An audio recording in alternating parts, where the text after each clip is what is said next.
Not bad. Brenton, did you feel like you were going to get in the flow of the game as quickly as you did yesterday after so much time off? I think we had a good game plan to put me in position to do that, and just went out there and executed the plays. So I'm happy that they called the plays. I'm happy that the plays worked out, and just got to keep going, keep making it happen. Well, that was your preference to just jump right in there, make a play early, get targeted early instead of maybe gradually being worked in. Of course, I feel like always when I can get my hands on the ball early, it sets the tone for the game, and it kind of just gets me in the right mindset to play the rest of the game and just be aggressive, you know. So I'm happy that the coaches got me involved early. It felt good to be back out there and back moving around. I'm blessed and I'm thankful, man. Okay, thank you. Jamal, followed by D-Rock.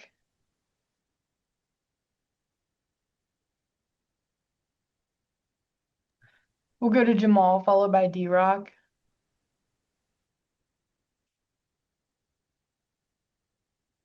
Jamal, I think you're still muted. We can go to D-Rock and then we'll circle back. Hey, Brenton, can you just talk about the belief that this team has, or it certainly has developed over the last month or so, about no matter what's happening, you guys are going to find a way to kind of pull this thing through? Yeah, I mean, that's a big thing in football. There's always going to be adversity at some point in time in the game. And I think that we do a good job of just sticking together. Coach Liam always says we want to come like this right here. So I think it's a great thing that we do that, and we got to continue to do that for the rest of the year. And I think it'll take us to the places that we want to go. And I don't want, I'm not asking this to disparage previous staff or anything else, but why has that kind of clicked and that togetherness kind of clicked this time as opposed to maybe, the last year or so? What's been different? I think it's a different team, you know. We've obviously we have a lot of the same guys, but we've been through those things before. So we've been on the other side, and we understand what it takes, and we understand what we have to do. And I think another thing is our preparation. We work hard every single week, come out to practice, and we do what we need to do during the week for practice, and I think that it pays off during the game. And Tim Patrick said that Coach Cohen is one of the more relatable coaches he's ever played for. Do you kind of feel the same way? And what is it about Liam that sort of kind of makes him, I guess, relatable, maybe more so than other guys?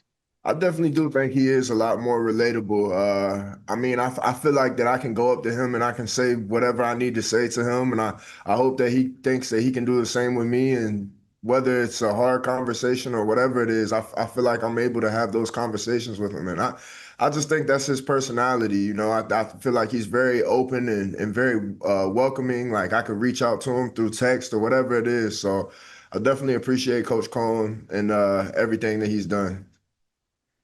Is there a certain pride in winning games when it doesn't always go your way? It's one way you beat the Chargers and you rout them and everything's going great, but Vegas and then this game, is there some pride in winning games when it's kind of ugly? I think it's always pride in winning games. You know, we want to make you guys proud. We want to make the city of Jacksonville proud every single time we step out on the field. So it's always pride, within it. And like I said, we're just trying to win games for us and the city of Jacksonville. Thank you, Bob. Appreciate it. We can go back to Jamal. Sorry about that. What's up, Brenton? To finish a game like you guys did on Sunday, what does that kind of say about this team? Um, I think it's a big thing with adversity, and I think that we talk about it a lot, you know. So I think that just staying steady the whole entire game, that's important for our team to do. Whether things go good, whether things go bad, it's just about staying steady the whole entire time. And I think that that was something that worked well for us yesterday. No matter what happened, we just stayed steady. We just next play mentality through everything. Kind of that same thing about Trevor. I mean, probably not his favorite stat line of the year, but to go out there and lead the drives you guys needed in crunch time. I mean, what does that kind of say about him, his mentality to be able to bounce back from some of the mistakes throughout the game? I think he stayed steady. I think Trevor did the things that he needed to do to help us win the game. So it's not always going to be pretty for all of us. You know, sometimes I might mess up or somebody else might mess up, and it's not always going to be pretty. And I think Trevor did a great job of just fighting the whole entire game and staying steady.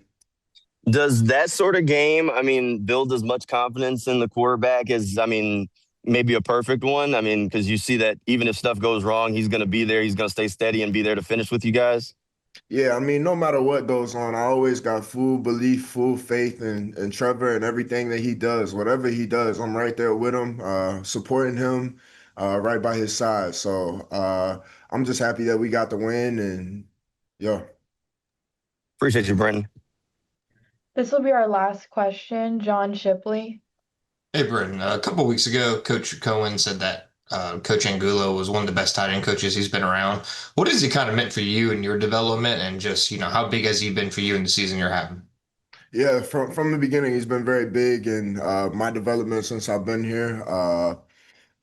He does a great job of preaching, finish and sort of the all small things that might get overlooked from other people. So I'm very thankful for Coach Angulo and him helping me while I've been here. So he's done a great job, and I'm like I said, I'm very thankful for him.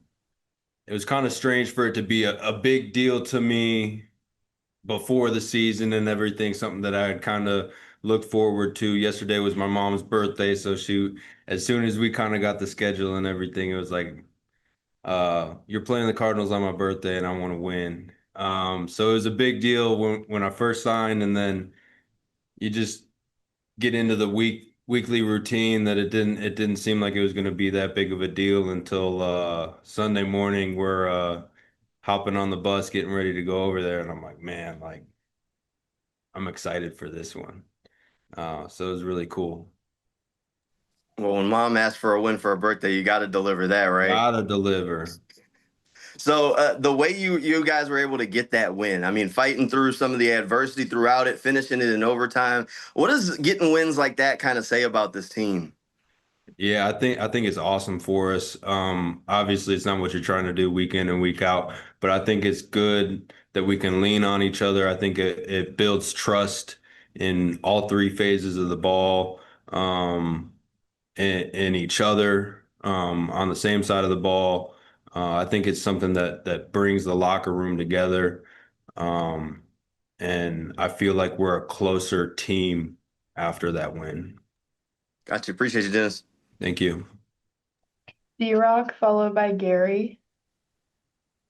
Hey, Dennis, was your mom there for the game yesterday? She was. Yep. I had my whole family out there. It was really cool. Were you able to spend any time after the game with them for a few minutes or anything? Yeah, we caught up in the friends and family section for a little bit. What'd she say to you first thing? She was fired up. Yeah, she was really happy. Honestly, that I don't know, 15, 20 minutes, it was a blur seeing everybody, my son, my nephew, my three brothers, and my parents were all there. I had some friends, everybody that I've been training with all through my time in Arizona were there. So it was cool to have everybody there. Awesome. Also, real quick, Coach Campanile, are you impressed with the way he's able to just kind of come up with a bunch of stuff every week, and he's just essentially throwing the kitchen sink at offenses there, and he's trying different guys in different spots, and how creative that is? Yeah, absolutely. Super creative, super smart. Also just who he is as a man and a leader. I think the locker room and the guys really respond well to camp, and it's definitely brought new life. The way he coaches, brought new life into my career, kind of being a crusty old vet, just having somebody speak that passion and intensity into how you go about your business has been awesome for me. So as that crusty old vet, is there always a part of you that when you get and you see a guy, okay, it's the first time defensive coordinator, I don't know what to expect out of this guy, could be good, could be bad. Is there that element of, I don't know what we're going to get here? And then when did maybe it kind of click with you that, yeah, this guy might have something? No, I don't really approach, a player coach relationship with apprehension. Let's dive in. Let's get to know each other. Hey, this is what I think I'm good at. This is how I think my skills fit into this. This is kind of what he's thinking. I think you just got to kind of jump in and trust, and it means everything in this sport. So you just kind of got to jump in with both feet. Awesome. Thank you. We'll go to Gary and then we can circle back to Jamal. Hey, Dennis, did you guys see something before the game that led you to believe you could put some heat on Jacoby? Is it because maybe he's not the most mobile guy? On the other hand, he gets the ball out quick. He did that against San Francisco. So was the ability to rush the passer something kind of evolved as the game went on, or did you think you were going to be able to do what you did? That was a tattered offensive line. I think they were on their second right tackle. They had moved Jonah to IR. Will Hernandez had been splitting time with somebody. It was the offensive line that we saw we could take advantage of. Jacoby not being mobile. He's mobile enough to extend throws and do all that. I think it was more the offensive line than anything. Okay, thank you. We'll finish out with Jamal. Hey, Dennis, I know you guys are a confident group, but I mean, over the course of the season, with games like that one, have you seen the confidence like grow as a team that, there's never a doubt that you're going to get a dub at the end of that one? Yeah, I don't think it's wavered throughout the entire season. The confidence comes from our preparation, and that has also been a consistent throughout the season. So I don't grow maybe in terms of you kind of have to face some adversity to really feel the confidence, but in terms of where we felt like our level of confidence was at has kind of been consistent. Does that make any sense? Yeah, To, no, I think that to makes be sense. just as confident through the adversity kind of reinforces it, maybe.